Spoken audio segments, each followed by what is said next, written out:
अस्सलाम वालेकुम नाज़रीन, मैं हूं सोहेल खान और आप देख रहे हैं सोहेल इनसाइड 24। नाज़रीन, लास्ट 24 घंटों के दौरान कोई ऐसी खबर नहीं आई कि जिसमें ये पता चले कि किसी अमेरिका और ईरान के दरमियान में कोई ऐसा हमला हुआ है। लेकिन आपको ये बताते चलें, इससे पहले जो है वो अमेरिका ने काफ़ी ज़्यादा हमले किए हैं ईरान पे, जिसमें उसने टारगेट किया है रेलवे ट्रैक को। जो वो रेलवे ट्रैक है जो मिलाता है चाइना और ईरान को, और ट्रेडिंग के दरमियान में यूज़ होता था। और इसके अलावा यही ट्रैक जो था वो यूज़ हुआ रशिया और ईरान के दरमियान में, जिससे उसमें ट्रेनिंग होती थी। लेकिन उन्होंने इसको टारगेट किया और साथ में एक पुल को भी निशाना बनाया गया है। इसके अलावा आपको बताएं कि रशिया ने भी ईरान के मौक़िफ़ की तायीद कर दी है और कह दिया है कि वो पानी और वो एरिया जो है वो ईरान का है, इसलिए अगर ईरान इस पे कोई टैक्स लगाना चाहता है तो इसमें कोई मज़ायका नहीं है। इसके बाद आपको बताएं कि डोनाल्ड ट्रंप, सुपर पावर कहलाने वाले मुल्क का सदर, इस वक्त डर रहा है और उसको ये ख़तरा है कि शायद ईरानी अवाम जो है वो इसको कत्ल कर देगी।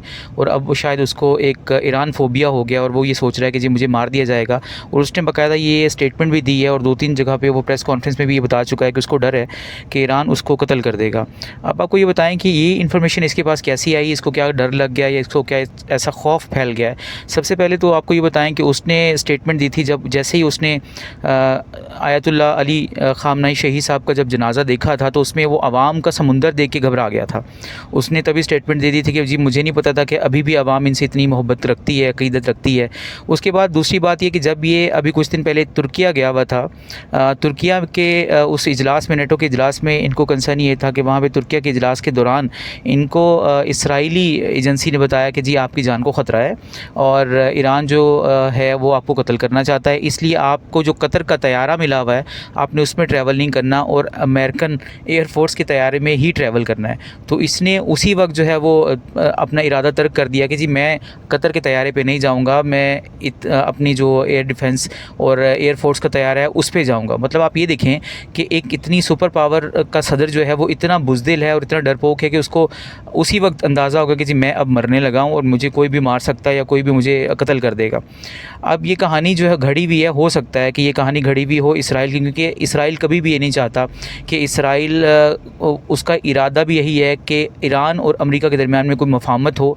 और कुछ दिन पहले ये जो शिप्स पे अटैक हुआ था उसके ऊपर भी अब्बास इराक़ची साहब का बयान आया है कि कोई तो ऐसा है जो चाहता है कि अमेरिका और ईरान के दरमियान में मफाहमत ना हो। अब ट्रंप साहब को जो है वो इस चीज़ का खौफ है कि उनको कत्ल कर दिया जाएगा और उनको मार दिया जाएगा। और आपको ये भी इतलात दें कि वो डोनाल्ड ट्रंप साहब जो कुछ दिन पहले नेतन्याहू के अगेंस्ट बड़ा बात कर रहे थे और बड़ी आपस में इनके ताल्लुकात जो है वो बिगड़ गए थे, अब दोबारा वो ताल्लुकात ठीक हो गए हैं और इनमें दोबारा मफाहमत हो गई है और दोबारा एक दूसरे के साथ मतलब कि ठीक इनकी अब बातचीत चल रही है। तो आप ये देखेंगे किस तरह से ये करवट लेते हैं और किस तरह से अपनी मफाहमत बनाते हैं। आपको शायद याद हो कि 5-6 माह पहले ईरान पर अटैक जब हुआ नहीं था तब भी इन पे डोनाल्ड ट्रंप पे एक अटैक हुआ था जिसकी ज़िम्मेदारी इन्होंने ईरान पे डाली थी। मतलब ये इनकी एक दाव पेज होते हैं कि ये शो करवाया जी ये अटैक मुझ पे ईरान ने करवाया था, उसके बाद इन्होंने ईरान पे हमला कर दिया। अब भी वो यही दोबारा दाव खेल रहे हैं कि जी मुझे कत्ल करने वाले ईरान, मतलब साजिश ईरान कर रहा है और उसमें कहीं ना कहीं मुझे कत्ल कर दिया जाएगा। अब वल्लाह अलम इसमें कितनी सदाकत है या ये कोई दाव पेज है। उन्होंने ये दोबारा धमकी दे दी ईरान को कि अगर मुझे कुछ हो जाए तो जितने भी आप मेरी ईरान के अड्डे हैं या ईरान की तंसीबात हैं या ईरान के एक पॉइंट पे जो अमेरिकन फ़ोर्स को चाहिए कि वो उसको टारगेट करे और उनको उड़ा दे।